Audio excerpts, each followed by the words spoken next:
Friends, smart study with Anil YouTube channel पर आपका स्वागत है। आज के सेशन में हम बात करेंगे 11 सितंबर 2022 के करंट अफेयर्स के बारे में। अगर आप हमारे चैनल पर नए हैं तो चैनल को सब्सक्राइब करके बेल आइकन को प्रेस करना ना भूलें। तो चलिए शुरू करते हैं आज का सेशन।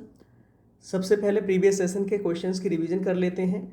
ज्यूरिख में डायमंड लीग 2022 फाइनल में नीरज चोपड़ा ने कितने मीटर के थ्रो के साथ पहला स्थान हासिल किया? तो कितने मीटर थ्रो के साथ? 88.44 मीटर थ्रो के साथ ज्यूरिख में आयोजित डायमंड लीग 2022 फाइनल में नीरज चोपड़ा ने पहला स्थान हासिल किया। किस राज्य सरकार ने शहरी इलाकों में ज़रूरतमंद परिवारों को साल में कम से कम 100 दिन का रोजगार मुहैया कराने की महत्वाकांक्षी योजना शुरू की है? तो ये की है राजस्थान सरकार ने। अगला प्रश्न है, अडानी समूह कब तक 70 अरब डॉलर के हरित निवेश के तहत 3 गीगा कारखाने लगाएगा? तो ये लगाएगा 2030 तक। अगला प्रश्न है, भारत और किस देश के सैनिकों ने Gogra hot spring patrolling point 15 के क्षेत्र से पीछे हटना शुरू किया है? तो भारत और जो चीन के सैनिक हैं इन्होंने Gogra hot spring patrolling point 15 के क्षेत्र से पीछे हटना शुरू कर दिया है। केंद्रीय मंत्रिमंडल ने अगले 5 वर्षों में कितने गति शक्ति कार्गो टर्मिनल विकसित करने के प्रस्ताव को मंजूरी दे दी है? तो कितने गति शक्ति कार्गो? तो 300 गति शक्ति कार्गो टर्मिनल विकसित करने के लिए केंद्रीय मंत्रिमंडल ने मंजूरी दे दी है। अगला प्रश्न है, किस देश ने F-16 लड़ाकू जेट बेड़े के रखरखाव के लिए पाकिस्तान को 450 मिलियन अमेरिकी डॉलर के पैकेज की घोषणा की है?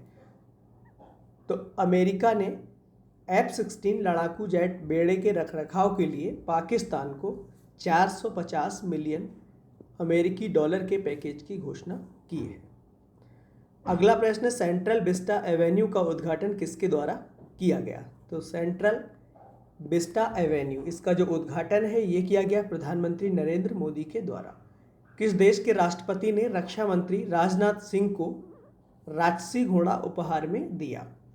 तो ये दिया मंगोलिया के राष्ट्रपति ने। अगला प्रश्न, संयुक्त राष्ट्र के मानव विकास सूचकांक में भारत का कौन सा स्थान रहा? तो भारत का जो स्थान है वो मानव विकास सूचकांक में 132वां रहा।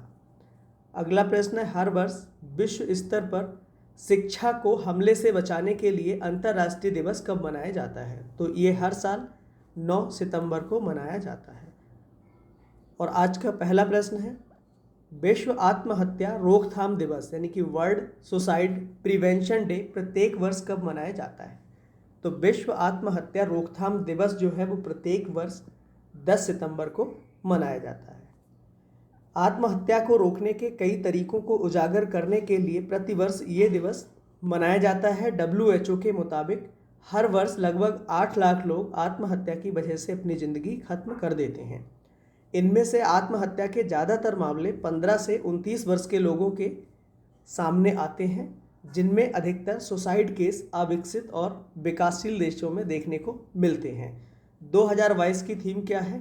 क्रिएटिंग होप थ्रू एक्शन, यानी कि लोगों में अपने काम के जरिए उम्मीद पैदा करना।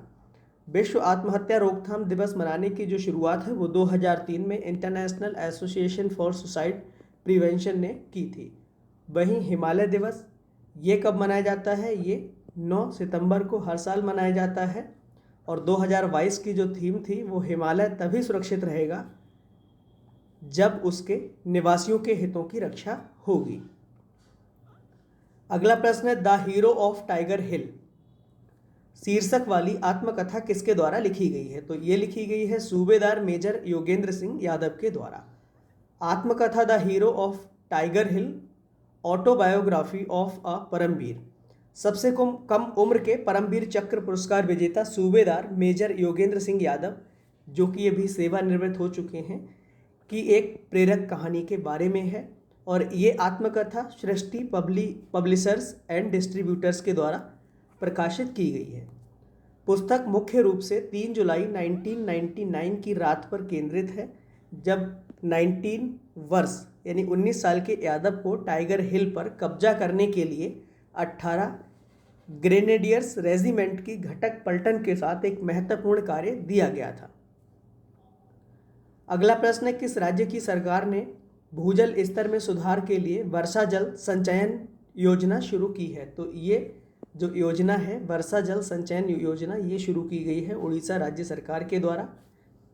राज्य क्षेत्र की योजना शहरी स्थानीय निकायों और पानी की कमी वाले ब्लॉकों में वर्षा जल के संरक्षण और पानी की गुणवत्ता में सुधार की दिशा में काम करेगी। उड़ीसा के बारे में अगर हम बात करें तो इसकी जो राजधानी है ये क्या है, भुवनेश्वर है, और इसके मुख्यमंत्री वर्तमान में नवीन पटनायक और राज्यपाल कौन है, गणेशी लाल।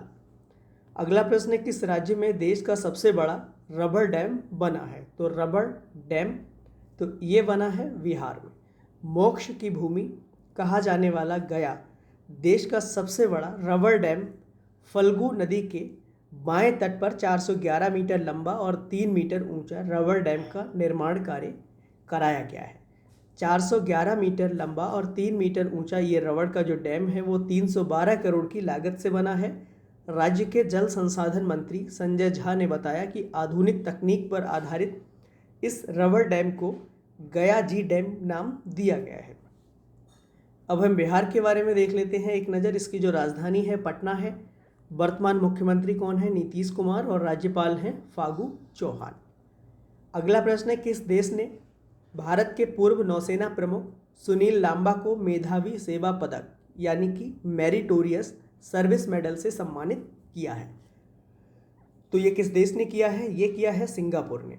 सिंगापुर गणराज्य की राष्ट्रपति महामहिम मैडम हलीमा याकूब ने भारतीय नौसेना के पूर्व chief of naval staff admiral Sunil Lanba सेवानिवृत्त को प्रतिष्ठित मेरिटोरियस सर्विस मेडल से सम्मानित किया है। यह पुरस्कार भारत और सिंगापुर के बीच मजबूत द्विपक्षीय सुरक्षा संबंधों के साथ साथ दोनों सेनाओं के बीच जुड़ाव को मजबूत करने के लिए एडमिरल सुनील लांबा के शानदार योगदान को पहचान प्रदान करता है।